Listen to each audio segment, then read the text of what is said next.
One of the things that we like to do to give back to the community is host these technical presentations, and my role really was to kind of first vet the topic and make sure it's worthy of what our goals are and what we'd like to do as far as giving back, and this certainly was. And I think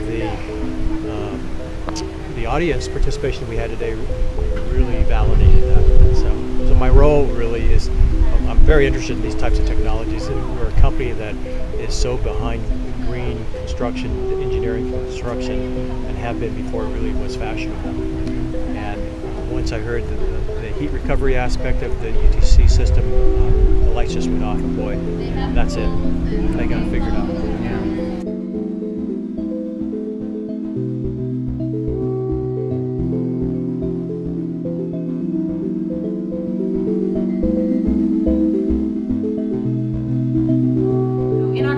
Connecticut experienced a snowstorm, and 90% of the residents of Connecticut were without power for over a week, which really shouldn't happen anymore, but it did happen. And we had fuel cells installed in some grocery stores, which I'll tell you about, and also in some high schools that also served as emergency shelters. So they stayed up and running, and they provided heat and power and services to the communities during the storm. I drove down from Sacramento this morning, and it's beautiful around here. It's very different from where I grew up. I love the country, it's gorgeous. But I gotta tell you, I can barely see those hills in the distance. They're all faded. And it's, it doesn't have to be that way. Fuel cells and clean generation like this can really make a difference. We're saving about $170,000 a year on the fuel cell, with paying for bumper-to-bumper warranty and all things included. We're saving $170,000 a year, but we're rejecting heat off the fuel cell that's worth about $220,000 a year.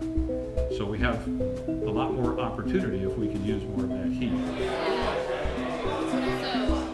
My name is Scott Brady. I'm a project director with Huntsman Architectural Group, and I received an invitation to this event and decided it looked interesting and I wanted to be here. A lot of my background is in mission critical architecture and healthcare, and this looks like it has some really nice applications for what I do. So I was here. It was a good event. Glad I came. I think what surprised me was the stack life. 10-year life, that was huge. It just stuck with me that you're going to have this product for at least 10 years. The amount of waste heat that comes off and the accessibility.